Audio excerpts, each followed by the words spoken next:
Printer को मैं आपको डीअसेंबल करके दिखाऊंगा किस तरह से खोला जाता है। ये 2 स्क्रू देख रहे हैं, ये 2 स्क्रू को पहले खोलना पड़ेगा।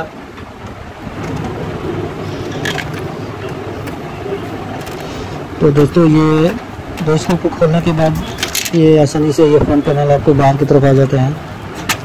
हाँ दोस्तों, इससे पहले भी मैंने इस प्रिंटर से रिलेटेड वीडियो बनाया है मैंने वो आप मेरे चैनल पर जाके आप देख सकते हैं, और आगे भी इससे रिलेटेड काफ़ी सारा वीडियो मैं बनाने वाला हूँ। तो इस तरह से आप इसको बाहर की तरफ अगर खींचेंगे तो फ्रंट पैनल आपको बाहर की तरफ आ जाएगा, ये खुल जाएगा फ्रंट पैनल।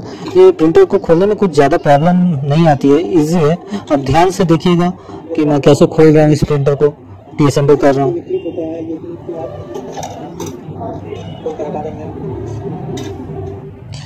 उसके बाद ये अपर साइड का कैबिनेट आपको खोलना पड़ेगा। इसके लिए अंदर देख पा रहे हैं कि अंदर एक क्लिप लगा हुआ है जिससे ये अपर साइड का पैनल लॉक होता है। तो इसको हल्के से आपको बाहर की तरफ खींचना है और पिन को हल्के से प्रेस करके बाहर की तरफ खींचना है, तो ये बाहर की तरफ आ जाएगा इजीली। एक लॉक के साथ ये लॉक होता है।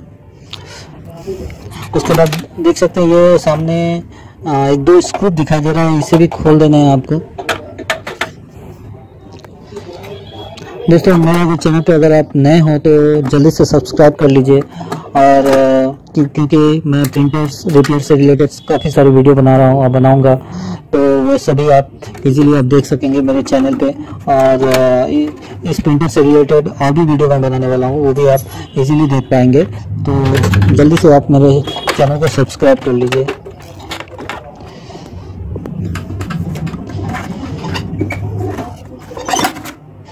हाँ देखिए, ये आराम से खुल जाता है, ये कोई ज़्यादा प्रॉब्लम नहीं आती है इस प्रिंटर को खोलने में। ये इसका लॉजिक कार्ड है, ये वायर वगैरह को आप डिस्कनेक्ट कर लें।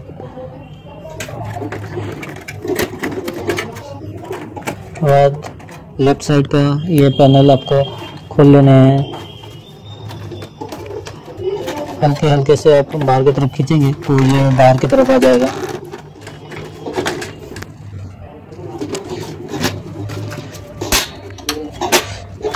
यहाँ पे देख सकते हैं कि यहाँ बाहर की तरफ आ गया। इस तरह से आप अपर पैनल को भी खोल लें। अपर पैनल ये स्क्रू से कनेक्ट होता है, तो ये आप केबल कनेक्ट होता है, तो ये आपको ध्यान से खोलें, स्क्रू खोल के।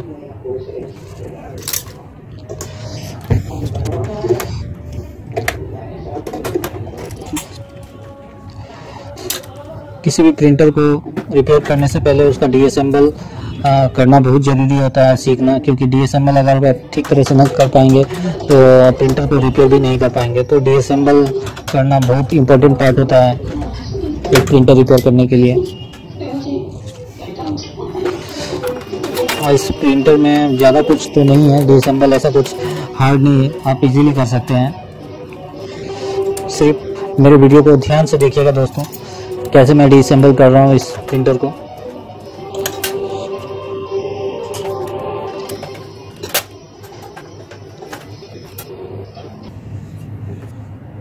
हाँ तो दोस्तों, मैंने ये प्रिंटर को डीअसेंबल कर लिया है। तो और एक चीज़ मैं आपको बता दूं कि यहाँ पे एक 4 स्क्रू होते हैं। अगर इसे हम लोग खोल देते हैं, मैंने खोल दिया हुआ है, तो ये मैकेनिज्म बाहर की तरफ आ जाता है। तो मैं दिखाना चाहूँगा दोस्तों, यहाँ पे फोकस कीजिए, यहाँ पे दिखाना चाहूँगा कि ये प्रिंटर का पिकअप रोलर इस साइड में होता है, ठीक है। अगर आपका पिकअप रोलर अगर पेपर पिक नहीं कर रहा है, तो इससे रिलेटेड अगर कुछ इशू हो तो आप ये तो दोस्तों यहाँ पे देख सकते हैं अंदर की तरफ 2 स्क्रू लगा रहता है। ये स्क्रू को मैंने खोल दिया है, ये 2 साइड में स्क्रू होता है। इसे अगर मैं खोल दूंगा तो ये पिकअप रोलर आ जाएगा, और 2 यहाँ पे लॉक होता है। ये लॉक को बाहर की तरफ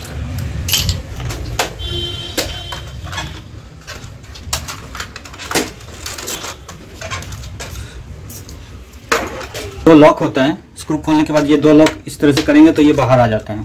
मैं इसे नहीं खोल रहा हूँ अभी फिलहाल। तो इसके अंदर पिकअप रोलर होता है। अगर पेपर पिक नहीं कर रहा है तो ये पिकअप रोलर का इशू हो सकता है। इसे हम आपको क्लीन करके उसके बाद लगाएंगे तो हो सके पिकअप करे, उसके बाद भी अगर पिकअप नहीं कर रहा है तो पिकअप रोलर को चेंज करना होता है। उसके बाद ये पेपर फीडर है, आप देख सकते हैं यहाँ पे पेपर लगाया जाता है।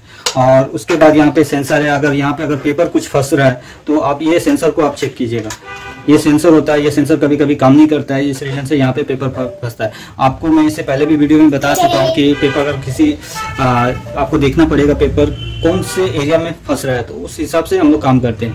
ये हो गया आपका, यहाँ पे देख रूलर है अंदर की तरफ एक, तो यह, और उसके बाद ये जो है आपका टेफ्लॉन का एरिया जो हो गया, ये हो गया। यहाँ पे टेफ्लॉन लगा होता है जो पेपर को हीट करता है और पेपर को बाहर की तरफ आता है टेफ्लॉन से होते हुए, तो ये टेफ्लॉन का एरिया हो गया। और देख सकते हैं इस तरह से मैकेनिज्म। और ये जो आप देख रहे हैं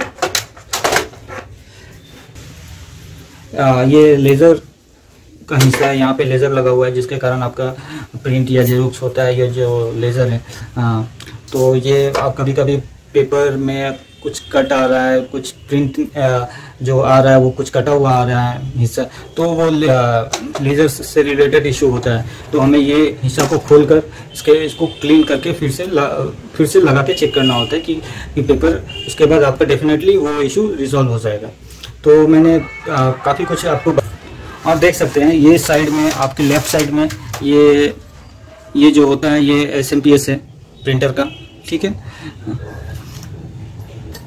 अगर ऑन नहीं हो रहा है, अगर आपका कोई भी लाइट ब्लिंक नहीं कर रहा है, ऑन नहीं हो रहा है, तो ये SMPS से रिलेटेड इशू हो सकते हैं। जो पावर सप्लाई है ये प्रिंटर का। राइट साइड में देख सकते हैं ये प्रिंटर का लॉजिक कार्ड है, और ये आपका मोटर है जिससे प्रिंटर का रोल करता है, ठीक है। और नीचे के साइड का मैकेनिज्म मैं दिखा रहा हूँ। ये प्रिंटर का यहाँ पे, ये अगर स्क्रू खोलेंगे तो यहाँ पे एक सेंसर होता है, वो सेंसर को आप क्लीन कर सकते हैं अगर पेपर फंस रहा है तो ये, और यहाँ पे आपका, यहाँ से आप खोलेंगे तो ये प्रिंटर का फीडर पार्ट है जहाँ पे पेपर को पिक करता है, जो पेपर प्रिंट के लिए पिक करता है। ये देख, ये एरिया फ्रंट का है। यहाँ पे आपका टेफ्लॉन होता है, देख सकते हैं ये टेफ्लॉन का एरिया है, ठीक है। तो ये मैंने आपको इसका मैकेनिज्म मैंने आपको ऐसे डिसेंबल करके मैंने दिखा दिया है। तो मैं इस प्रिंटर में जो इशू आ रहा है मेरा, मैंने इसे खोला है, तो मैं इसे सबसे पहले तो मैं इसे प्रिंटर को क्लीन करूंगा ब्लूअर से। तो आप भी कोई भी प्रिंटर को अगर खोल रहे हैं तो उसे एक बार क्लीन जरूर कीजिए, आपका ज़्यादातर प्रॉब्लम सॉल्व होने के चांसेस रहते हैं क्लीन करने से। तो अच्छी तरह से क्लीन करूंगा मैं इसे अभी। क्लीन करके उसके बाद फिर से इस पार्ट्स को लगा के इसे रेडी करूंगा। हाँ,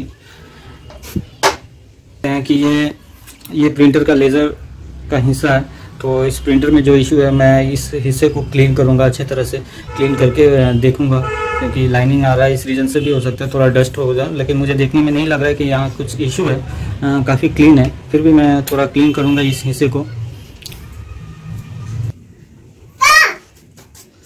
तो इस क्लीन करूंगा किसी अच्छे से क्लॉथ से मिरर को इसे से क्लीन करने की कोशिश कर रहा हूँ।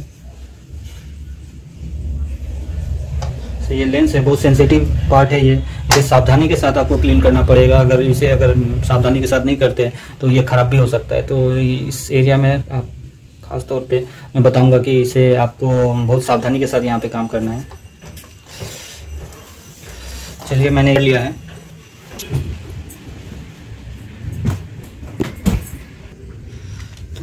तो दोस्तों और मैं आपको बता दूं कि कोई भी प्रिंटर अगर आप खोल रहे हैं तो उसे खोलने के बाद अच्छी तरह से क्लीन कीजिएगा, वो ठीक हो या ना हो, लेकिन क्लीन जरूर कीजिएगा, जिससे कि वो प्रिंटर का सर्विसिंग भी हो जाएगा और आपका बहुत सारे प्रॉब्लम होते हैं जो उससे भी रिजॉल्व हो जाते हैं। तो मैं जरूर क्लीन कर रहा हूँ।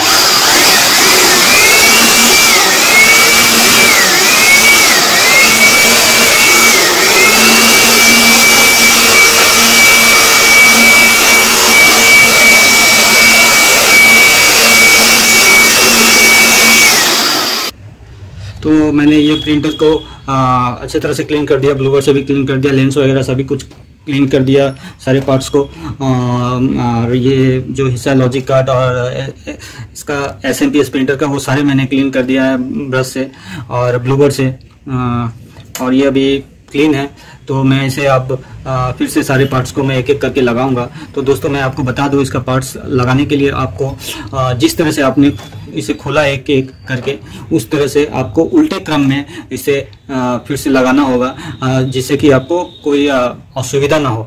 तो इसीलिए मैं बता रहा हूं दोस्तों कि आपको ये प्रिंटर को खोलने के बाद, कोई भी प्रिंटर, उसके बाद उसके लगाने के लिए उसके जिस तरह से आप इसे खोलते हैं उसके उल्टे से आपको उसको लगाना है, ठीक है। जो लास्ट में आपने जैसे कि खोला, जो लास्ट में खोला वो पहले लगाने हैं, ठीक है। इस तरह से आपको लगाएंगे। तो मैं इसे अब तो दोस्तों मैंने इसे डीअसेंबल करने के बाद इसे सभी पार्ट्स को वापस फिर लगा दिया है, देख सकते हैं। ऐसे मैंने लगा दिया है, सारे स्क्रू को लगा दिया, सारे पार्ट्स को लगा दिया।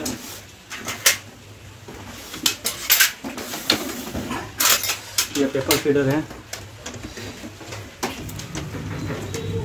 जैसे कि आज के वीडियो में मैंने आपको बताया कि इस प्रिंटर को डीअसेंबल कैसे करते हैं और इसका मैकेनिज़्म क्या है और किस तरह से ये फंक्शन करता है और क्या क्या इश्यू आते हैं। और इसके अलावा भी अगर आपको कुछ प्रॉब्लम समझने में प्रॉब्लम हुई हो या आपको और भी कुछ जानना है तो कमेंट बॉक्स में आप कमेंट कर सकते हैं, मैं उसका उत्तर देने की कोशिश करूँगा। तो दोस्तों मैं अभी के लिए चलता हूँ, तो अगले वीडियो में मैं मिलता हूँ इस प्रिंटर के अगले भाग में। तो तब तक के लिए धन्यवाद।